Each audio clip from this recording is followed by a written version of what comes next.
morning, everyone. Hope everyone's doing well.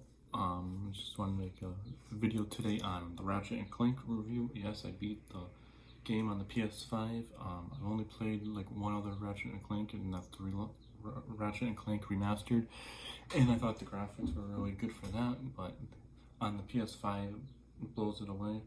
I first wanted to start off with the DualSense, how they use the adaptive triggers with each gun that you get in the game.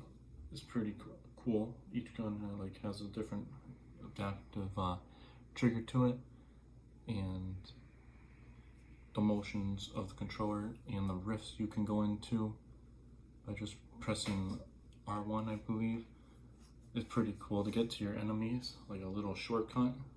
I thought that was cool in the game.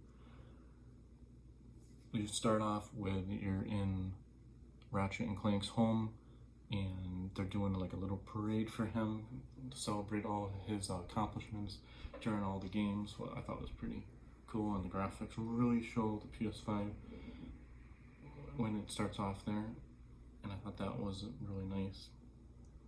But anyway, it starts off going through the parade, and they're giving Ratchet and Clank their rewards, and Dr. Nefarious is his name. I never heard of him into this game, but he's an evil doctor. Comes into play, tries to take over the all the worlds and the rifts, and he has to get the the machine that will open all the rifts and destroy all the worlds in the game. So you have to stop him. So the whole game is about stopping Dr. Nefarious, and the boss battles that you have in the game are pretty weak, to say the least. That they didn't have very big of a variety of boss battles. You only get like really two mini boss battles, like a little robot, like a big juggernaut robot that shoots rockets and lasers. And then you get this dinosaur that's like a skeleton that isn't too hard to beat.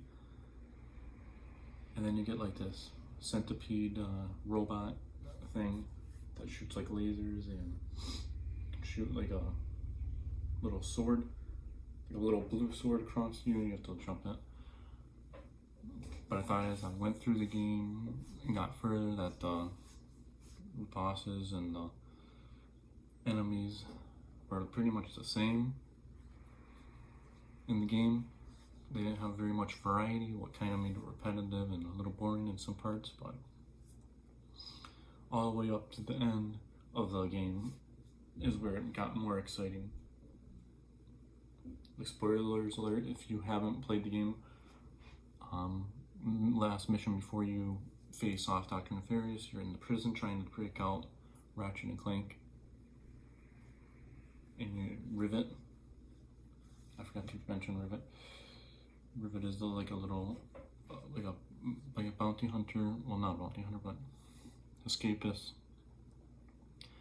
that escapes in the beginning of the game. You play as her, and you play as her most of the game. You could switch back through Ratchet and Rivet. What I thought was a pretty cool mechanic in the game. They pretty much play the same, but it was good to have variety in the game. In the different worlds you visit, the different space worlds. I thought that was pretty cool. But the final boss, spoilers alert, you fight Dr. Nefarious, and he's like a big giant robot, and you have to dodge his hands that come at you and the head that comes at you, and you have to shoot the eyeballs to weaken the robot and to take him down, basically. Once you take him down, then you have to fight him face to face, and it's pretty tough. You have to dodge like different objects he throws at you, and his laser beam and his dash, you have to dodge in the game.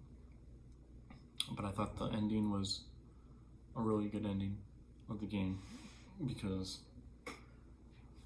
you have Ratchet, Clank, you have, I forgot what his name was. He's a yellow robot that turns into a big robot in the game. He's actually the one that chases Rivet in the beginning of the game, and she's upset because he ran away from her and didn't explain why he went after her in the game when she was leaving, trying to search down Dr. Nefarious. But then they explain it. I thought that ending was really good because it rewarded Ratchet, Clank, Rivet, and the yellow robot. I just forgot his name. So there's definitely gonna be another Ratchet and Clank because of how that ending was. They have to tie all that together. But I've only played one Ratchet and Clank, guys, remember. Well, two of them. This one in Ratchet and Clank Remastered on the PS4. I think it was called, and I like that game a lot. But this is my review of Ratchet and Clank Rift Apart. I hope you enjoyed it. I give it a solid 8. The gameplay was really great. Gameplay, I give it an 8. Story, I give it probably a 7. Definitely music, I give it a 10. The music was fantastic. But I hope you guys enjoyed my review of Ratchet and Clank Rift Apart. And I hope to see you in more videos to come soon. Thank you. Bye-bye.